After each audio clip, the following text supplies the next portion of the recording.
जय जय श्री राम।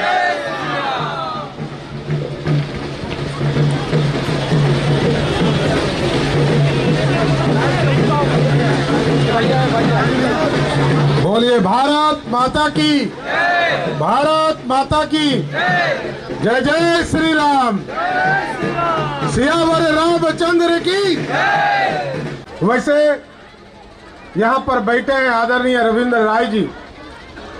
हम दोनों एक साथ विधायक हुए और आदरणीय सरदे अटल बिहारी वाजपेयी जी के आदेश पर जब बिहार और झारखंड बंट रहा था तो हम दोनों ने वोट डालकर झारखंड को अलग करने का काम की शुरुआत किया। सम्राट चौधरी जिंदाबाद। साथियों, हम आग्रह करना चाहते हैं, आज भारतीय जनता पार्टी आपके बीच में परिवर्तन यात्रा के तौर पर आई है सर, और ये कमिटेड पार्टी है और ये बदलती नहीं है। एक बार यदि आपसे कोई कमिटमेंट कर दिया तो उससे पीछे नहीं हटे। हमारे नेता, हमारे परिनेता डॉक्टर श्यामा प्रसाद मुखर्जी जी 1951 में जिस बात को लेकर इस देश में घूमने का काम किया और जो एक नारा दिया, नहीं चलेगा दो निशान, नहीं चलेगा दो प्रधान और नहीं चलेगा दो ज्ञान। और 1951 में जिस पार्टी ने यह कमिटमेंट किया हो, भले 70 बरस लगे हो, हमने राजनीतिक समझौता किया। देश को बचाने के लिए जनसंघ पूरी तरह समाप्त हो गई और जनता पार्टी के अंदर विलय कर गया। वहां से हम अलग हुए और भारतीय जनता पार्टी के स्वरूप में खड़ा हुआ। हम वीपी सिंह को समर्थन देते रहे। हम सरदार अटल बिहारी वाजपेयी जी जब देश के पहले बार भारतीय जनता पार्टी का कोई प्रधानमंत्री बना साथियों, और गठबंधन में हम लिखते रहे, जब हमारा पूर्ण बहुमत होगा तो 370 को उखाड़कर कचरे के ढेर में फेंक देंगे। 70 भारतीय जनता पार्टी जिंदाबाद। 70 बरस लगे साथियों, झुके नहीं। और जब सरदार अटल बिहारी वाजपेयी जी ने जो सपना देखा था और आदरणीय नरेंद्र मोदी के नेतृत्व में जब 2014 में आप लोगों ने अपना आशीर्वाद दिया, इस देश में 370 को हटाने का काम किया। राम मंदिर हम बनाते नहीं है, मंदिर बनाना हमारा काम नहीं है। सनातन धर्म के लोग इसके लिए आंदोलन कर रहे थे। 400 वर्षों तक हम आंदोलन किए, कोई सुनने वाला नहीं था। फिर विश्व हिंदू परिषद, फिर आरएसएस के लोग उसमें जुड़े और 80 के जमाने में भारतीय जनता पार्टी ने इस देश के साथ कमिटमेंट किया कि मंदिर वहीं बनाएंगे जहां प्रभु श्री राम का जन्म स्थान है। जय जय श्री राम। और आप सोचिए, जैसे ही हम तो लड़ते रहे सनातन के लोगों, अंग्रेज चले गए, तब हाई कोर्ट लड़े, सुप्रीम कोर्ट लड़े, लोअर कोर्ट लड़े, और जब सभी जगह से जीत गए और 2019 में जब आपने फिर से मोदी जी की सरकार बनाई तो 2020 में वहां पे मोदी सरकार ने फिर से भव्य राम मंदिर स्थापित करने का काम शुरू किया। याद होगा, इसी चुनाव के पहले 2024 के चुनाव के पहले देश के यशस्वी प्रधानमंत्री जी ने एक भव्य राम मंदिर को उत्तर प्रदेश के अयोध्या में स्थापित करने का काम किया सर। इसलिए भारतीय जनता पार्टी का स्पष्ट मानना है, हम जो कमिटमेंट करते हैं उससे पीछे नहीं हटते और कमिटमेंट के साथ इस देश को बढ़ाते।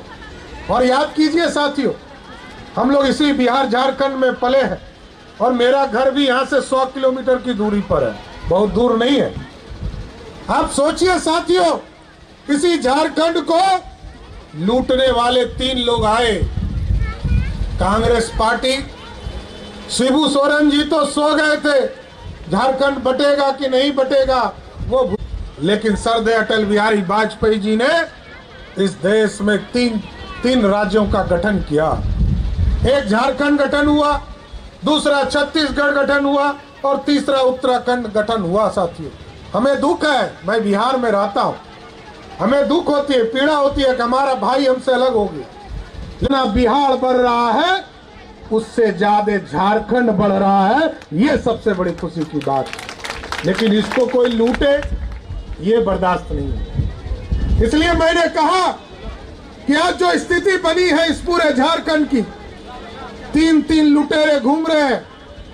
एक कांग्रेस पार्टी का युवराज जिसने 70 वर्षों तक इस देश को लूटने का काम किया। कभी पंडित नेहरू ने इस देश को लूटा, कभी श्रीमती इंदिरा गांधी ने लूटा, कभी राजीव गांधी ने लूटा, कभी सोनिया गांधी ने लूटा, और आज राहुल गांधी आए हैं जो इस देश को लूटने का काम कर रहे हैं। और जी 15 वर्षों तक बिहार के मुख्यमंत्री रहे और लगभग बिहार झारखंड दोनों 11 वर्षों तक लालू प्रसाद जी बिहार के मुख्यमंत्री रहे और बिहार और झारखंड को लूटते रहे। आज तक उनको जेल जाना पड़ता है क्योंकि बेजुबानों के चारा को खाने वाला कोई व्यक्ति है तो उसका नाम है लालू प्रसाद। आप सोचिए साथियों। इसलिए साथियों, हम झारखंड के लोगों से आग्रह करने आए, ये मोदी जी की सरकार है साथियों। मोदी जी, अभी हमारे एक साथी सुरेश जी बोल रहे थे कि यहाँ के कुछ लोग मिलकर जो सरकार में शामिल है उन लोगों ने गरीबों का अनाज खाने का काम किया और लोगों को इस देश में नरेंद्र मोदी की सरकार खाना देने का काम कर रही है साथियों।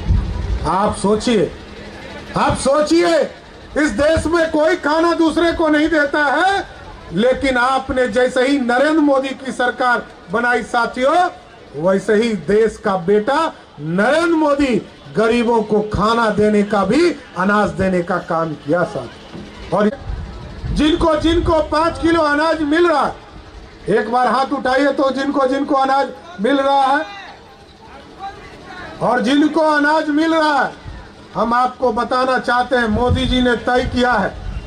अभी तक जो हॉस्पिटल में जाते होंगे तो आपसे बिल लेता होगा, पैसा लेता होगा, लेकिन मोदी जी ने कहा है आयुष्मान भारत कार्ड लेकर जाओ।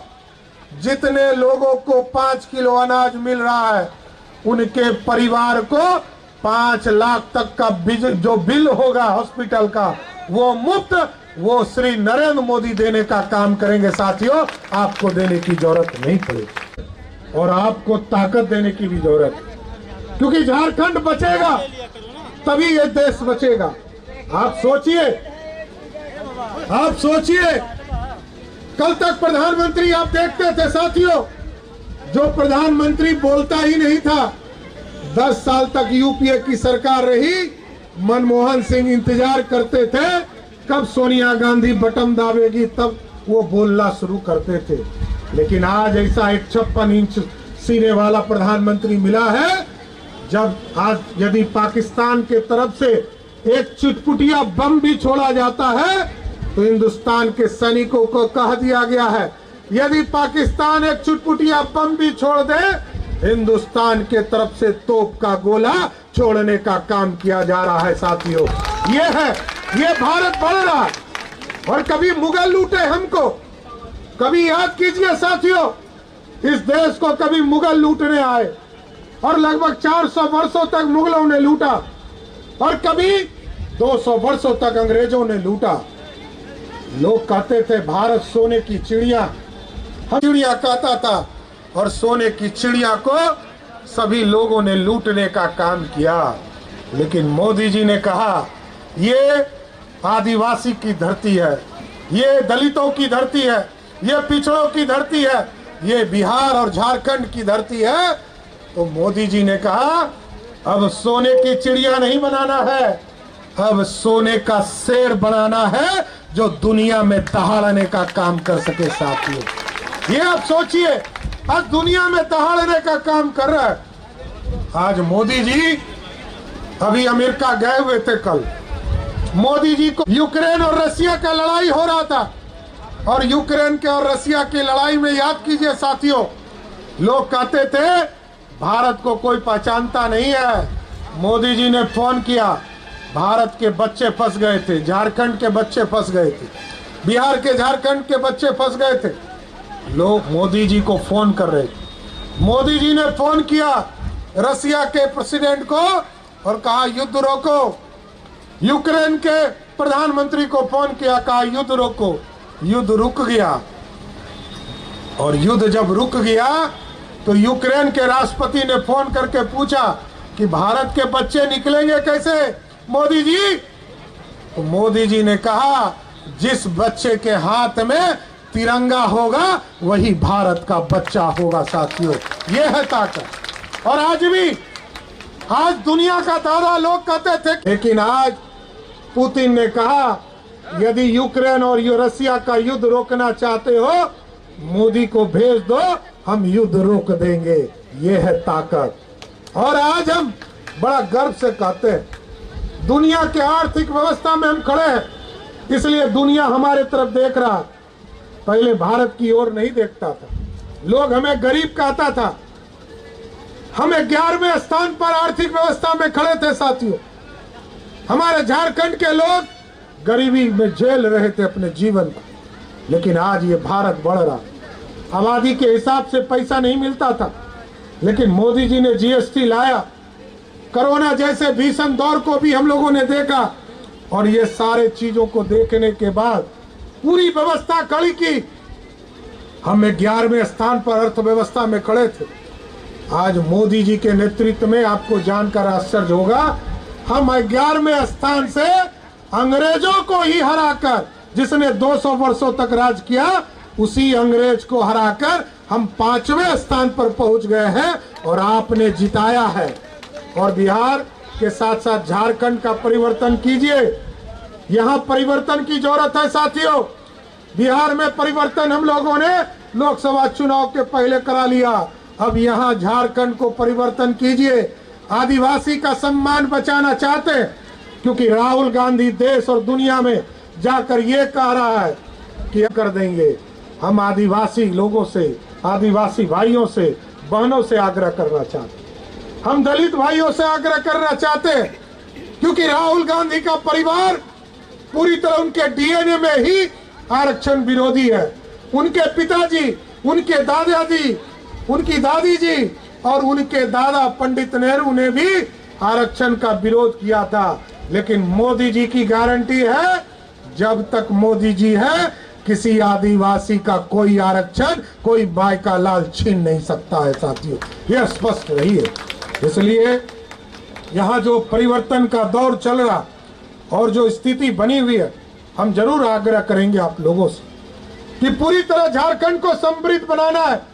और ये जो हेमंत सोरेन की सरकार है, इसको उखाड़ कर फेंकना है। और क्योंकि आप लोग यदि चाहते हैं कि समृद्धि की ओर जाए, जिस तरह आपने देखा, आप बगल में आप देखते हैं देवघर में एयरपोर्ट बन गए, बाबा बैजनाथ धाम पूरे देश और दुनिया से लोग आते हैं।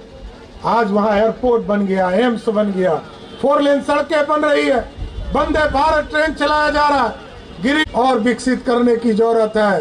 बोकारो में भी हमारा एयरपोर्ट बन गया, लेकिन राज्य सरकार के द्वारा हमें पूर्ण सहयोग नहीं मिलने के चलते वहां का एयरपोर्ट पूरा नहीं हो पा रहा।